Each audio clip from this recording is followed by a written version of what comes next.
In to Three Minds, One Mic. It's the Regular Folk Talk Show podcast, where we talk with regular folks about their opinions and perspectives on life and current events. With me always is Anthony and Radu, and we're glad that you...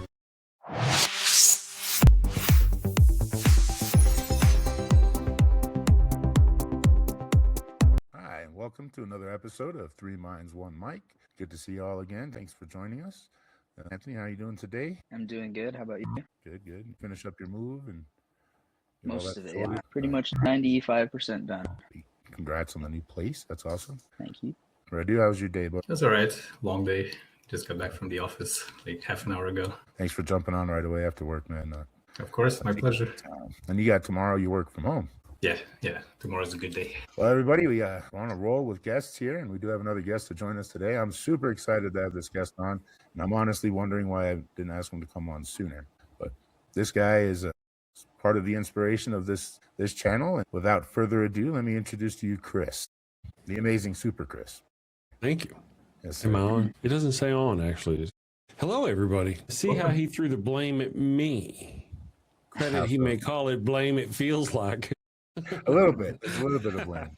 Well, I figure, if you and I could be friends, anybody can. Yeah. You know what I'm saying? Oh, true. So we're like, true. We're really not polar opposite, but we do have different views on things. But we've never let that get in the way of our silliness, our love of laughter, and downright sometimes. Yes. Yeah. Well, yeah. We've had a good time, and our origin stories as to where we are entangled, intertwined. I am where I am. I do what I do today because of you. You didn't tell anybody what I do, but you know what I mean. Well, no, that's up to you. Like, let us know. What do you do, Chris? Yeah. I'm ChrisMallard. I am the host of the Daily Atheist morning show. It's a 5-day-a-week show, live stream, and I also drop videos, long form videos, that sort of thing. I've been hosting this show for quite a while. I got a co-host. Her name is Ryan Koltastic, and that's what we do. And, I used to be for a brief, really quick. Whenever not long after I first became an atheist, I came up here to visit with Mike. Mike was downtown holding a sign talk to me about Jesus with his wife and family and stuff. And I was like, man, what did I do? Because Mike at one point claimed he was an atheist. He had moved away from Christianity. And me and another friend, Tony, if you're watching, me and Tony, we kind of brought him back into the fold. Then I went away and became an atheist, and I came back, and suddenly he's down on Central Street at 10 p.m. at night holding the signs. I was like, man, what did I do? And that was the beginning of my journey to just being just a dude who didn't believe to somebody who was an activist to spread the lack of belief. And how is that a position, a genre, a thing? Is that growing? The anti-theist as opposed to just an atheist, like live and let live kind of atheist. Is that gaining popularity, or is that something you created in your mind? Like, not create. You know what I'm saying? Is that something I know what you mean. That you're like, you know what? It's not enough to be against, to just not believe that. It's some bad stuff going on. I got to be against it.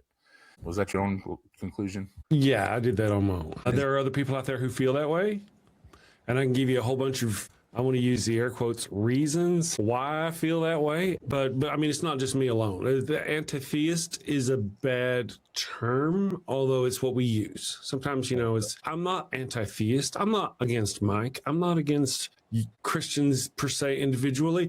I'm against the religion. It really should be anti-theism should be the term.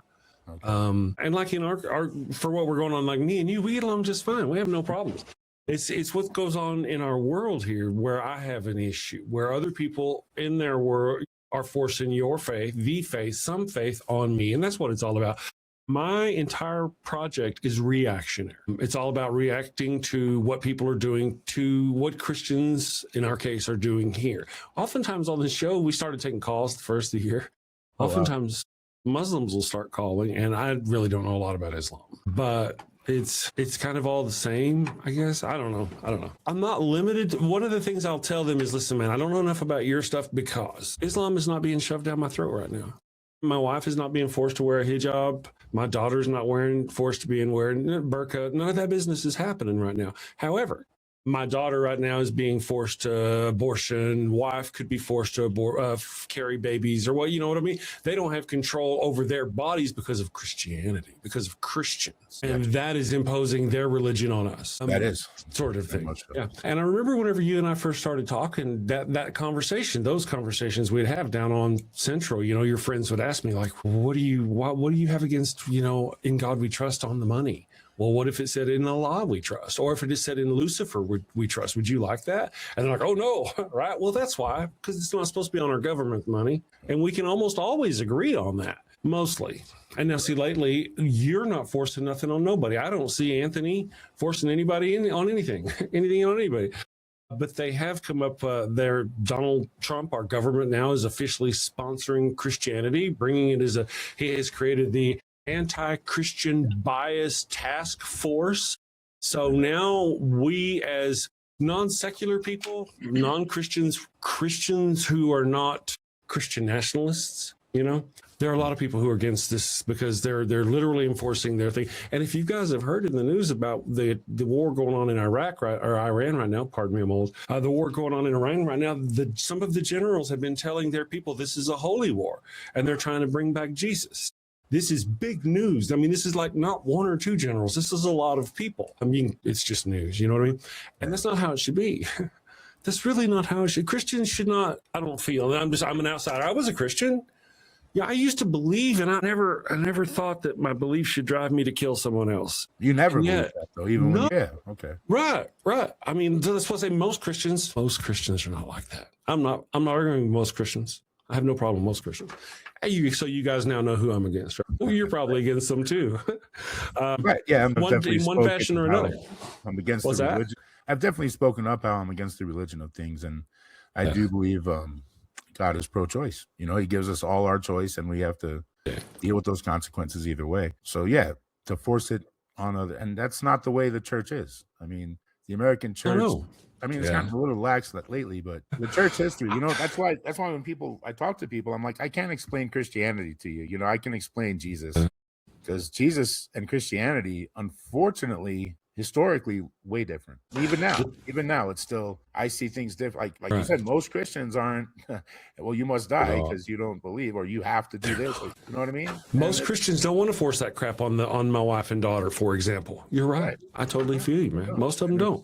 Right. So it's once again, it's that silent minority that seems to be one of the extremes, you know, the outliers that are ones that get the attention, that show, hey, but you're right. I mean, it affects our government, and I think that's definitely use of power. Yeah, they're not a silent majority. They're actually just a very loud minority is what they are. Loud minority. They're a small percentage. Oh, sorry. Okay. You're right. You're a good man. I probably just translated it wrong in my brain. It's all like cannabis I didn't shove in through my brain. My brain's like a cannabis sponge. That's something we all have in common, except for Radu. So straight edge, man. This guy. Inspiration for us all. Not always. Yeah. So have you told him about our pizza parties we used to have and all these things we have? I mean, Anthony knows. Yeah. Well, Radu came down for it, didn't he? I don't know if Radu ever joined us for the debate nights. We just threatened. Me and Radu used to debate too. We spent a few hours on the phone. We used to, 2 hour differences, huh? Yeah, about the same kind of stuff. Right.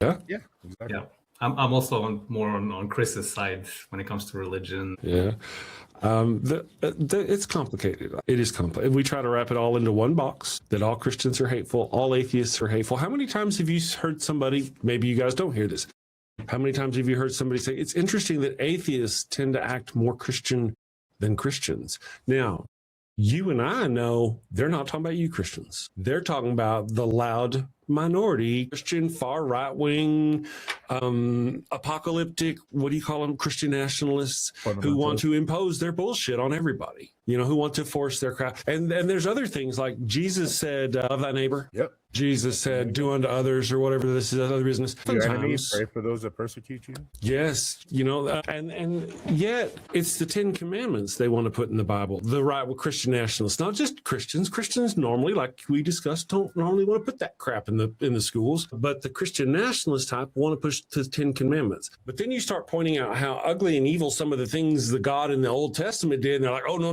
that's the Old Covenant. We don't do that. That's the Old Covenant. Well, like, wait, why are you forcing that shit on my kid? Why are you trying to put that in the schools instead of putting the Beatitudes? I could get it if you wanted to put something Christian in there, but you're not. You're putting old Judaic laws in there. Why? And we're starting to understand a little why now, aren't we? Yeah. We're starting to, well, it's becoming more exposed. Yeah. Yep. Yeah. Well, Oh, and, yeah. and then who funds this? Who funds, or who we Yeah, fund? yeah, I yeah, guess, you're you know right. what I No, mean? you're right. Yeah, So- yeah. That's a whole different ball of wax right there, man. I It's tell all you. melded, bro. It's all melded. Sticky Why ball. are you pushing It really Judaic is. laws when even Christians are like, well, that's not the covenant we're under anymore? Right? Why? Yeah. Why are they doing that? I don't understand why they do. It's Well, no, almost you and I like- know, right? That's rhetorical. I guess I should say that. That's rhetorical. I know why they're doing. Anyway, yeah. Yeah. You're not the They're only one, just- buddy. You're not the only one.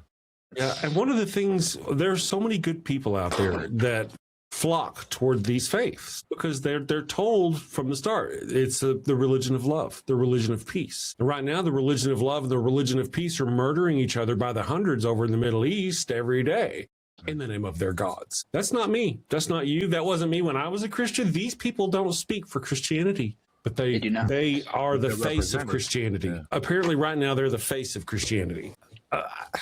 I kind of wish more of I wish there were more unity between me and you and the Muslims and the Jews and the Christians and the everybody to go against this. What's going against this? It's not. It's them against all of us.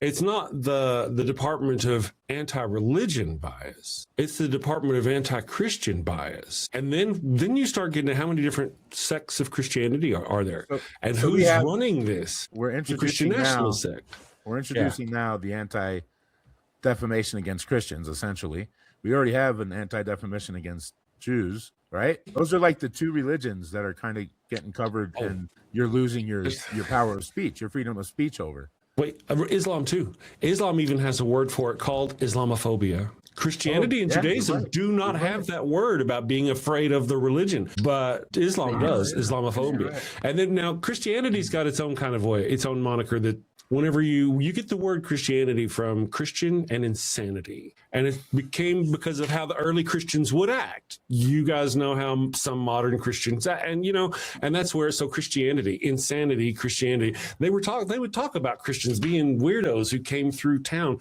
Go read Josephus. Go read Tacitus. They weren't going, oh, Jesus was here and we saw Jesus. No, they were going, these crazy Christians were coming around who's talking about this guy who lived like 60 or 100 years ago and they were just weird as fuck. And that's somehow proof that Jesus lived. That's the proof. Anyway, that's a whole different conversation. People were seeing these crazy Christians saying, hey, I want what they got. True. You could say that about Mithras. You could say that about Zeus. You could say that about Apollo. You could say that about any group of people who had a following.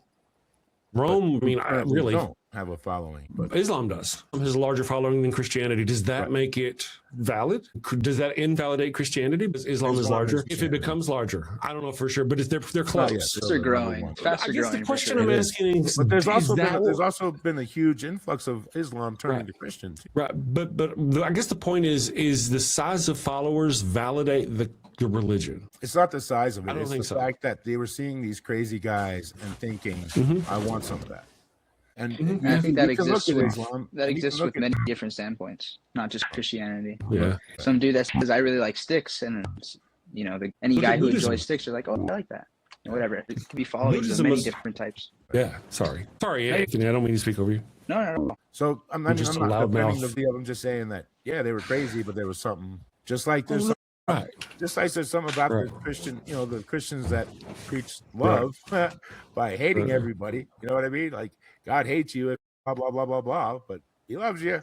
I So know. it's like people see that and they're like, yeah, that's right. And something inside of them. So If you're I right. can. People see something, I don't mean to.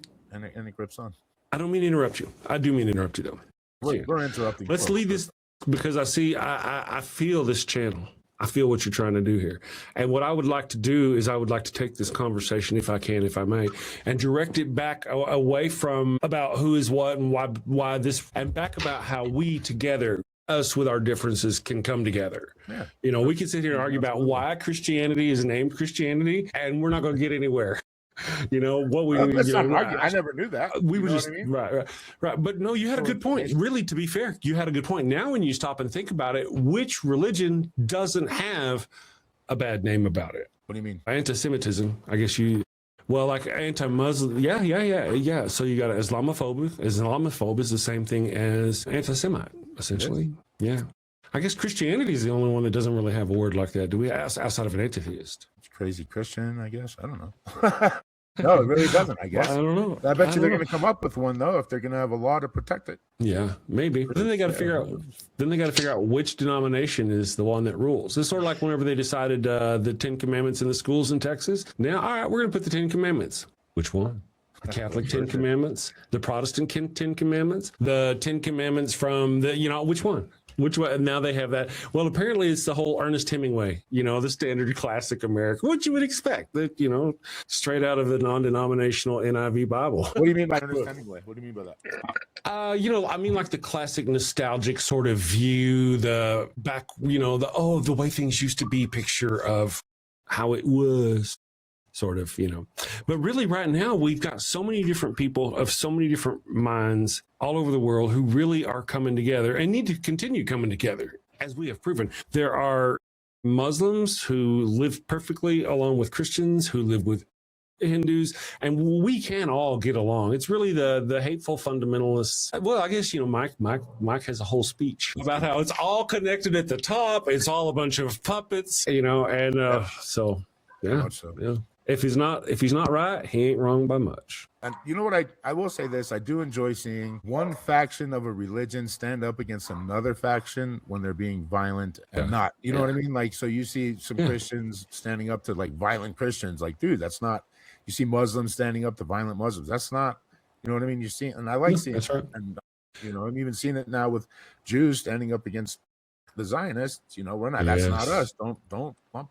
And it's good that they're finding a separation, but at the same time, those that are against those things, that are against the violence and the power takeovers and all the bullcrap that's going on, us little people, that's where the unity needs to happen. Because we've all seen the movie Bug's Life.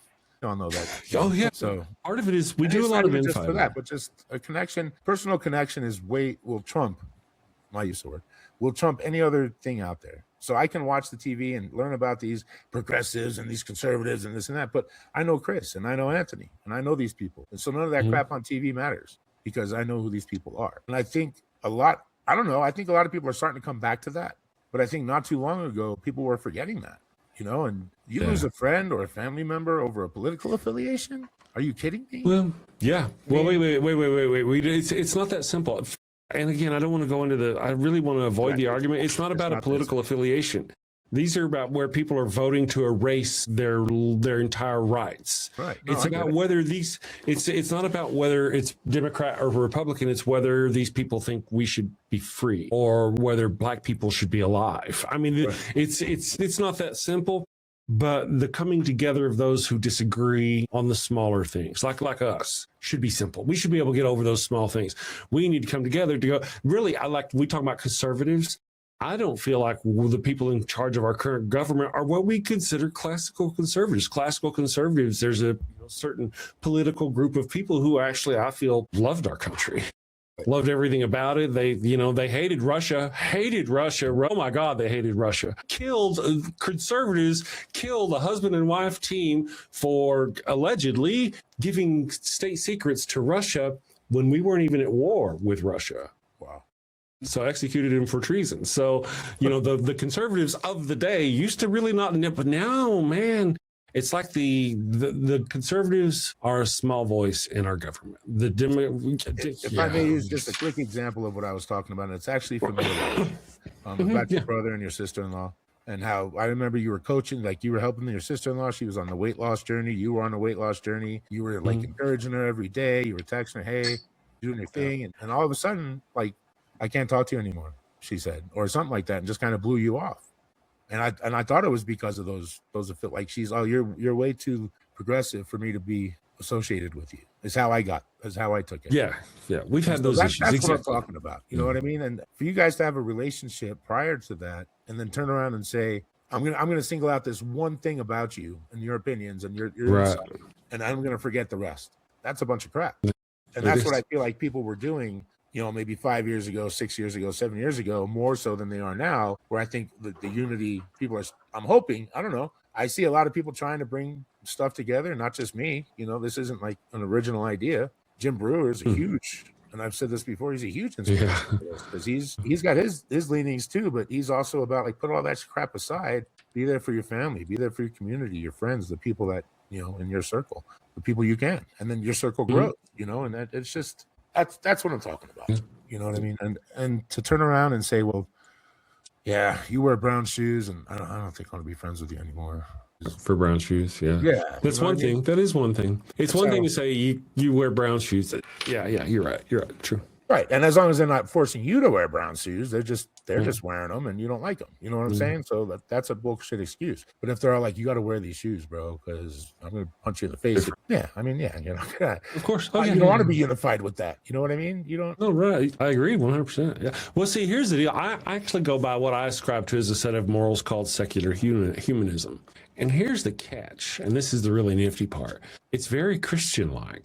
Or what in our head is do unto others, be nice to people, treat everybody equally. You don't have to be an atheist to be a secular humanist. You can be a Christian and be a secular humanist. You can be a Muslim and be a secular humanist. You can be any freaking thing and believe everybody needs to be treated equal and we're all good. Secular humanism is Yeah. And I'm hoping people are seeing that more and more now, which is what on my feed in my algorithm. That's what I'm saying. You know what I mean? So, but that's what I'm looking forward to. So I'm going to find that. So anyway, when you're not ranting and raving and cussing out theists that want to tell you what to do and Muslims that think you're amazing until you don't believe in them either, then they don't like you. I'll just be brief real quick about this one thing. Part of the deal about that I don't like about debating Muslims is that I don't know a lot about the religion, but what I do know is straight to the heart, man. It is. I do not cut corners. I'm like, there's like, oh, Islam is good. I'm like, oh, really? And I don't play around. And it makes them mad and it makes them angry. And they've threatened the Facebook channel runners, operators. Anyway, and plus, if I knew how to deal with them better. Anyway, so we'll talk about that more later. Anyway, so now what am I doing besides this? Because I am a diamond with many facets. And atheism is not just the only one, although it's one of my finer polished passions. So I want to tell you guys, my friends right now, my friends, because we are my friends. Right now, over on this screen over here, I've got my email open. And what I'm waiting for right now is an email. That's why the email's open. And I'm waiting for an email from the New Mexico Shakespeare Festival, where I have auditioned for The Winter's Tale and Julius Caesar. And hopefully one of those plays will be dumb enough to take me in. But anytime the final callbacks were Tuesday. And so at any time now they could call us or email us or whatever. So what is that? Shakespeare. What do you mean you're going to be doing Shakespeare? Well, it's a flight combat course. Not everybody does. Shakespeare. It's the New Mexico Shakespeare Festival. It's theater. Smart people stuff. Not really. No. We just say that. We do that to make us look smart. In fact, dumb people do the Shakespeare in order to obfuscate the fact that they're dumb and make people think they are smart. So, Shakespeare is fun. I dig it. There's a lot. It's deep, rich, cool. It's raunchy, naughty, nasty, fun. I mean, I like the tragedies myself. I don't really care for the comedies so much. I've been in a couple, but it's not my bag. So just a little more reference. Here in New Mexico, we have Shakespeare in the Park every summer. And they put on a free show. Oh, that's what you're talking about. About what it's about. I know who Shakespeare is, and I know what he did and all that. Most of our viewers, I think, do as well. But anyway. So you want to know more about the Shakespeare Festival and how it goes and the production stood. Okay, so the Shakespeare Festival is a fun thing that they put on once a year, pretty much all of June. Early June to July. They start auditioning in January, February. They rehearse April through early July, and then they do the thing, June, July, somewhere like it. You know what I mean? And it's held down at the what is it, Mike? It's the New Mexico Memorial Park. Yeah. Oh, and it's really nice. Yeah.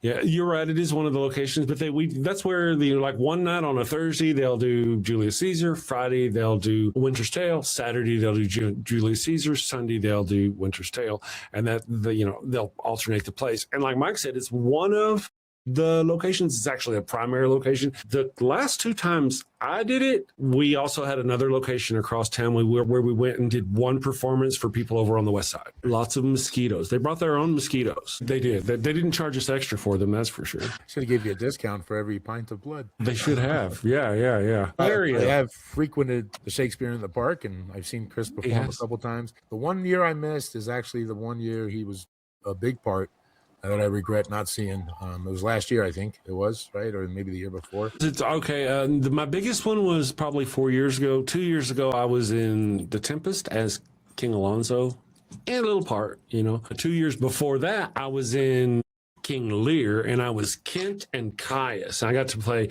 It's actually one person, Kent, who puts on a costume and becomes Caius. You know how Shakespeare is. At least I didn't change gender, because they do that a lot in Shakespeare. I'm just like 6'3" and I have this beard. I just say I wouldn't have been able to pull it off like some people can. But they actually, one of the things about that was Caius was like a ruffian. Kent was a gentleman. So when I first play, I was Kent, and then I got run off. So I got to go pretend to be Caius now. So we went back and I put mascara.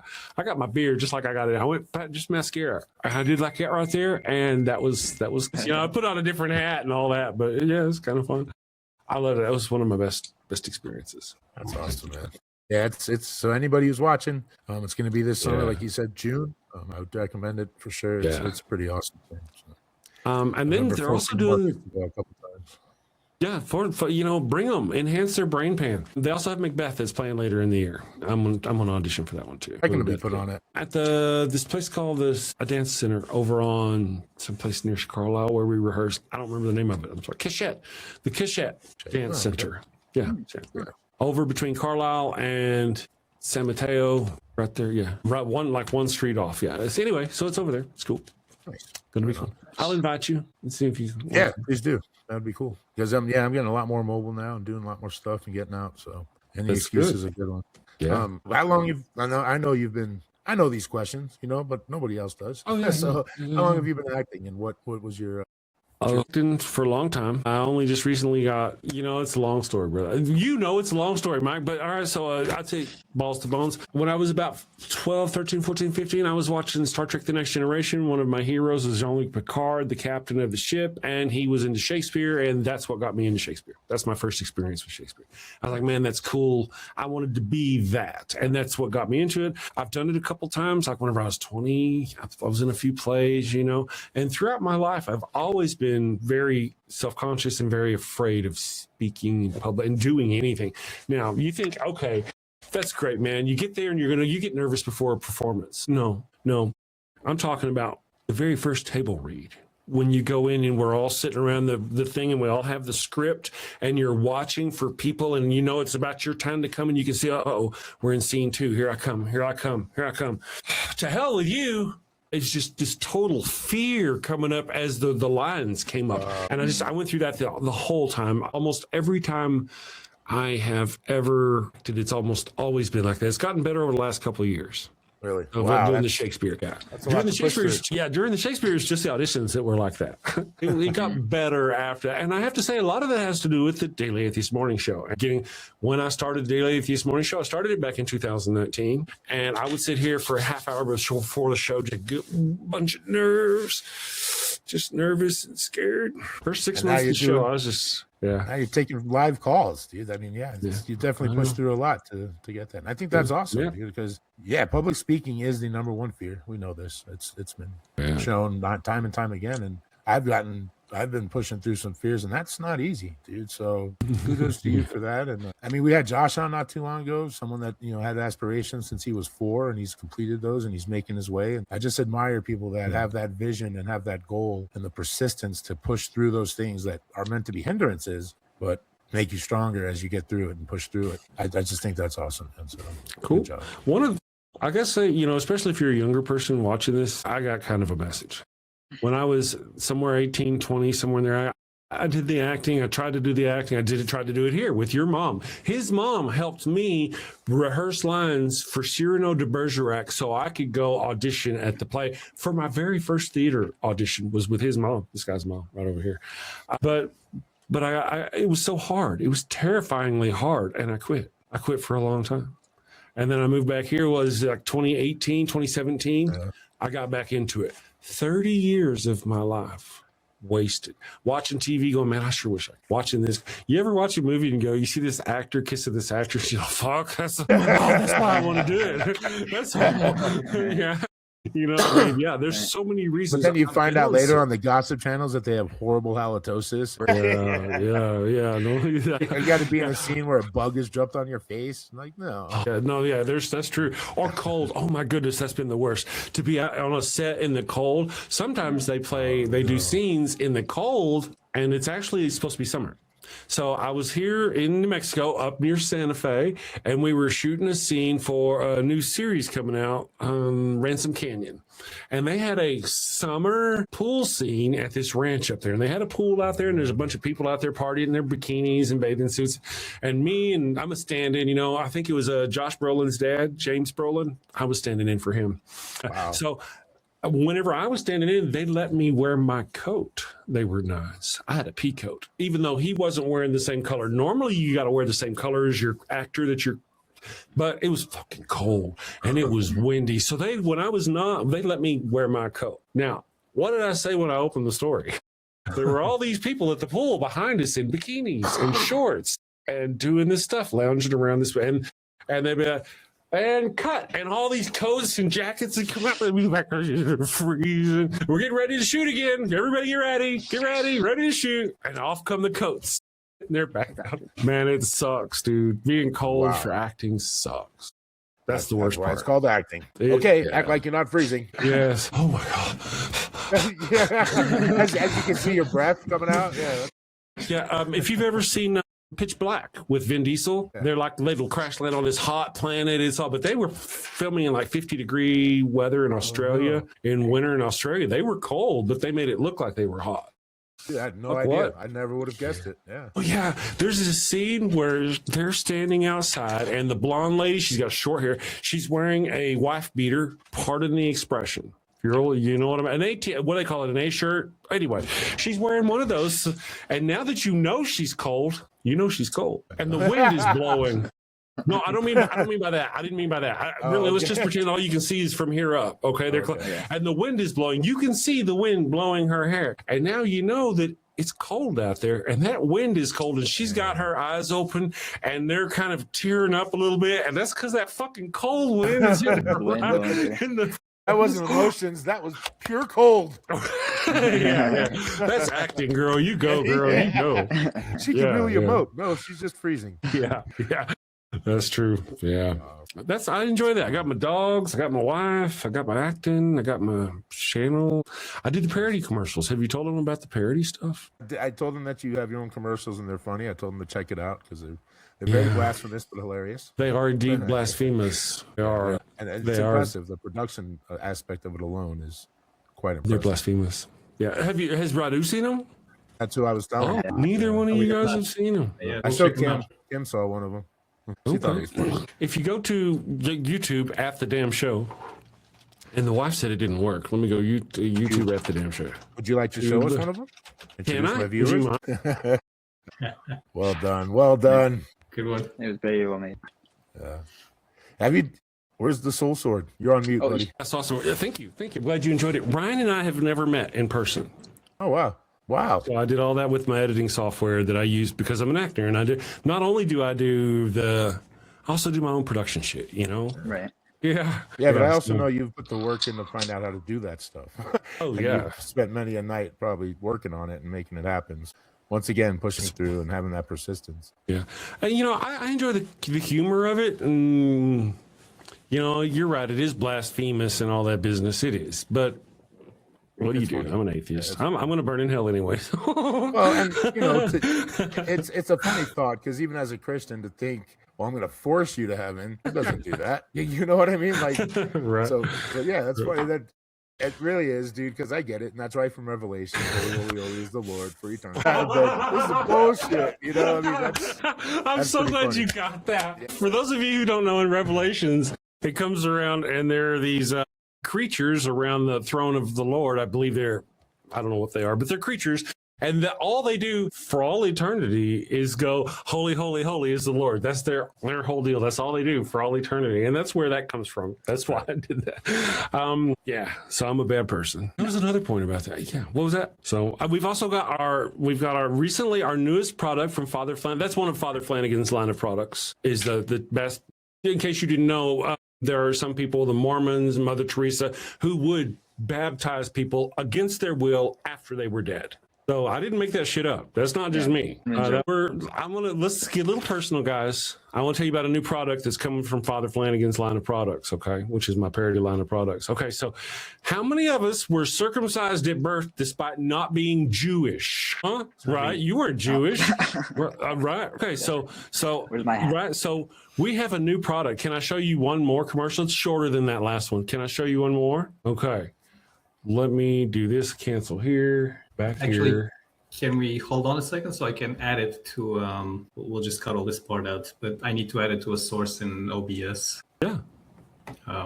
Yeah. So go ahead and start sharing it, pause it, and then I'll let you know when it's ready to go. Okay. And I gotta do my thing over here on my side too, so y'all can hear it without the echo. So give me just 1 second while I pull it up. Yep. Take your This time. is our newest product from Father Flanagan's laboratories, and soon we will even be dropping a new behind the scenes episode of what happens at Father Flanagan's laboratories. Were you circumcised? I use very little AI, but I have been beginning to create it. If you see a dog, it's a real dog. If you see a person in this, it's not a real person.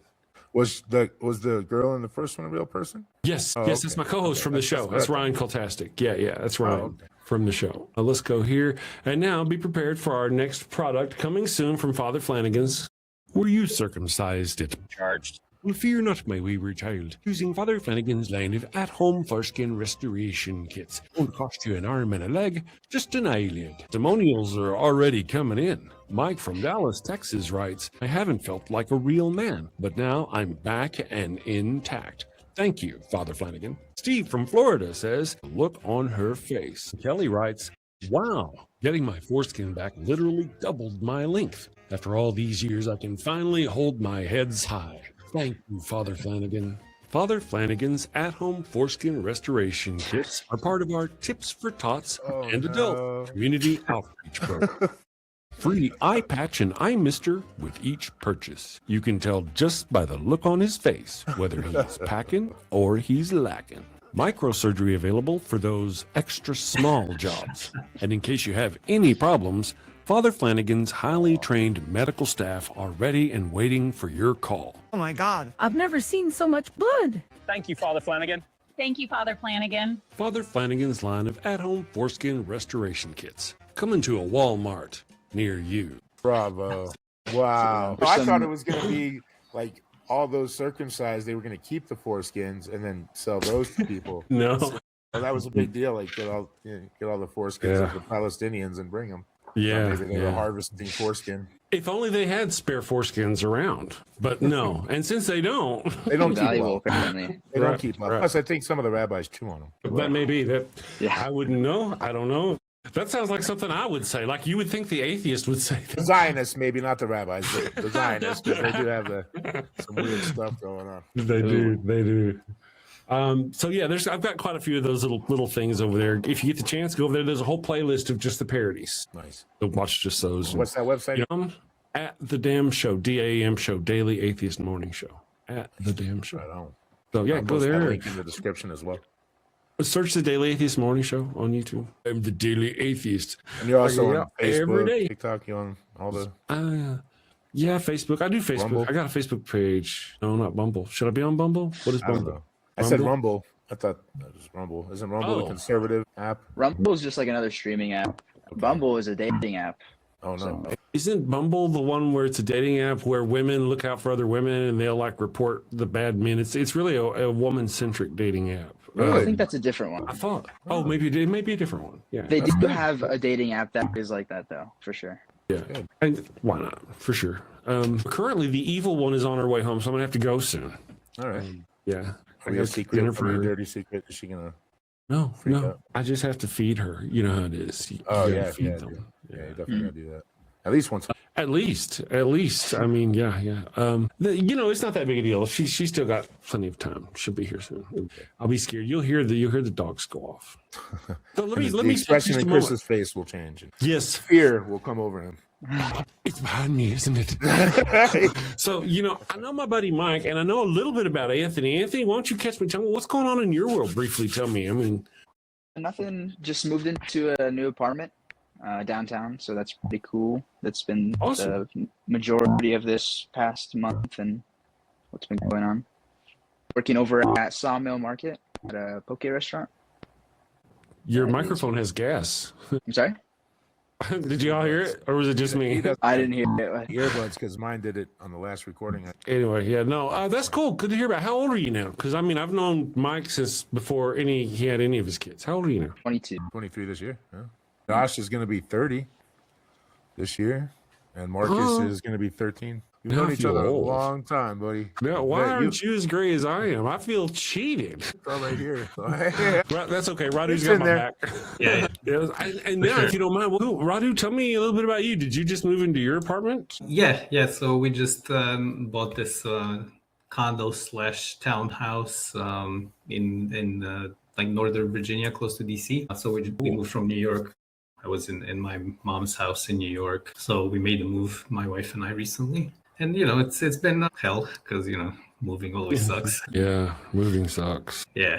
But, so I work in DC. My wife works from home. Yeah, so like computer-related stuff. Well, she does economic research. I work for a trade company that's involved in the paper industry. So, yeah, I know. Sounds very exciting, right? Yeah. Real sleeper. If you ever have insomnia, just go to work. Right. How do you think I stay awake at work? Watching YouTube videos, Lots of masturbation. At the office. Yeah, at the office. That's the only place you can do it, right? Dude, what's that knocking at your desk? Yeah, true enough. Awesome. It's good to see you again. I've met Radu in person once. It was a long time ago. Yeah. It's been a few years. We both had brown hair. Yeah. Wasn't that didn't we do like a pizza and debate thing with Radu, or no? Was he not there for that? No, he was not there for that. I don't think. I think it was just a quick hangout session, maybe, or in passing that you met him. Yeah. But here's something interesting. Look at the two atheists with their gray hair, the two Christians. There you go.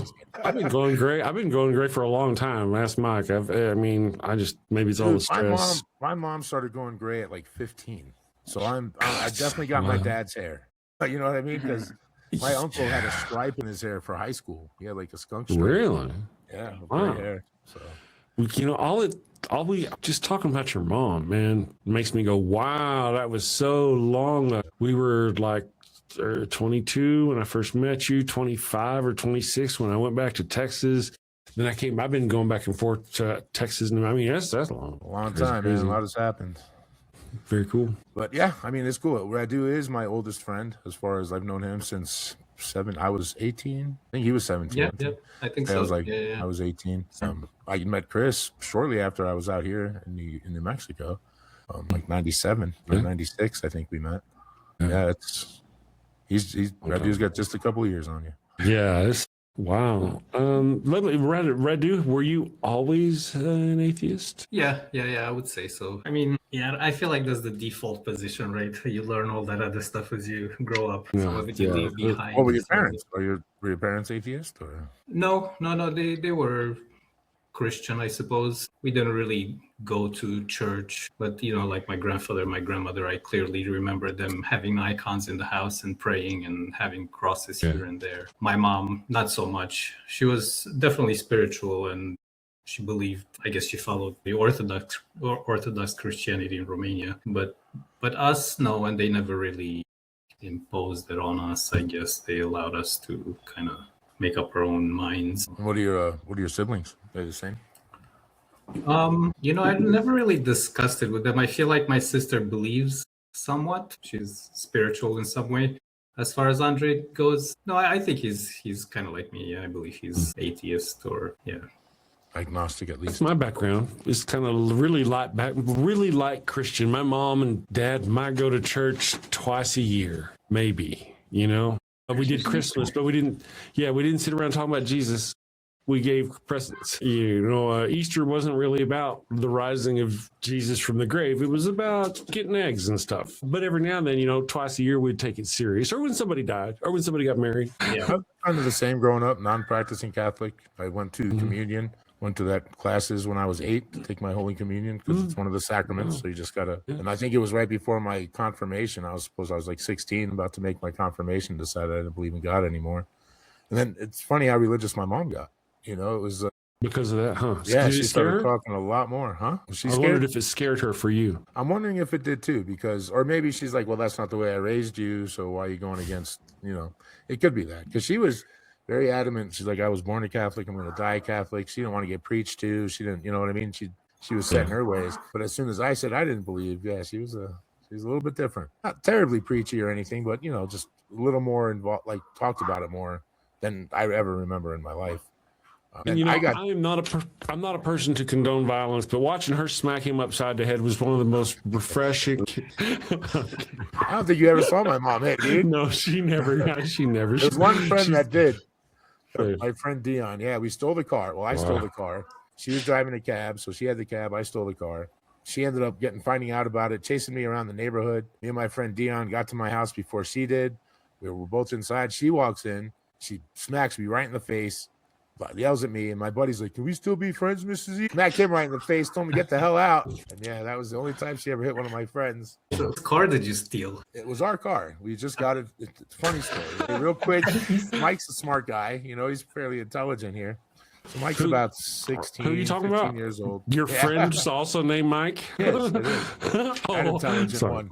15 years old, and we got this, a friend of ours, it was my best friend's mom, Steve, his mom.